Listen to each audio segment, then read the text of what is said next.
Madame Catherine Muller, vous êtes la directrice de l'école régionale des infirmiers anesthésistes du CHRU de Nancy.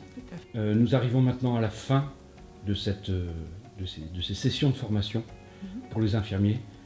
Quel est votre premier bilan? Notre premier bilan qu'on vient de faire là en équipe est extrêmement positif.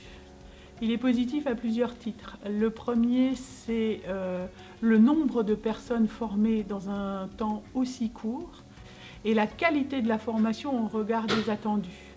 La formation a été mise en place de manière très rapide, très efficace et nous avons fait très attention à ce qu'elle colle à une réalité de terrain. Quels étaient les besoins de prise en charge de ces patients et qu'est-ce que la formation, et en particulier la formation par simulation, pouvait apporter.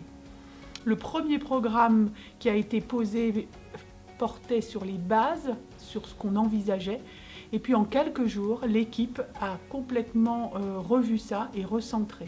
Et donc, si vous voulez, la formation centrée sur 2 jours pour des infirmiers qui allaient prendre des postes en réanimation a permis de les projeter dans une réalité de terrain et aussi que dès leur prise de poste, ils soient capables de prendre en charge les patients au quotidien. Donc le bilan est positif en termes de vécu de formation. Vraiment, on a des excellents retours avec des taux de satisfaction quasiment de 9 sur 10 en fin de formation. On a des excellents retours aussi sur la pertinence des apports théoriques qui étaient quand même suffisamment profonds pour être importants à intégrer au niveau intellectuel, mais qui ont été accompagnés de mise en situation auprès d'un mannequin en groupe avec plusieurs professionnels qui ensemble prenaient le patient. Et au bout de 2 jours, le résultat qu'on a, c'est des gens qui se disent plus en confiance, prêts à prendre le poste et qui avaient compris quelles allaient être leurs activités professionnelles au chevet du patient.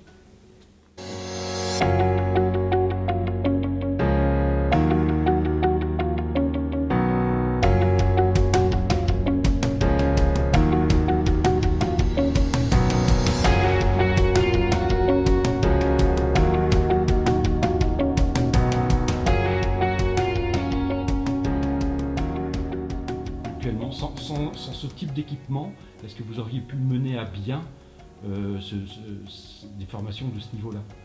Alors, dans la situation où on était aujourd'hui, non, on n'aurait pas pu.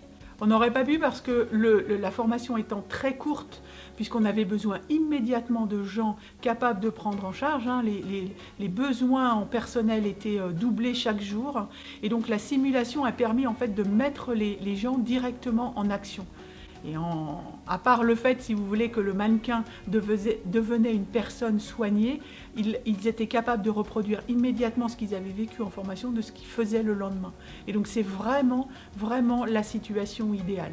Et en plus, on les mettait en situation professionnelle, et donc le lien était directement fait. Donc clairement, elle a montré là non seulement sa pertinence en matière de pédagogie et d'enseignement, mais sa pertinence en matière de faisabilité, d'adaptabilité et de répondre immédiatement à un besoin de santé.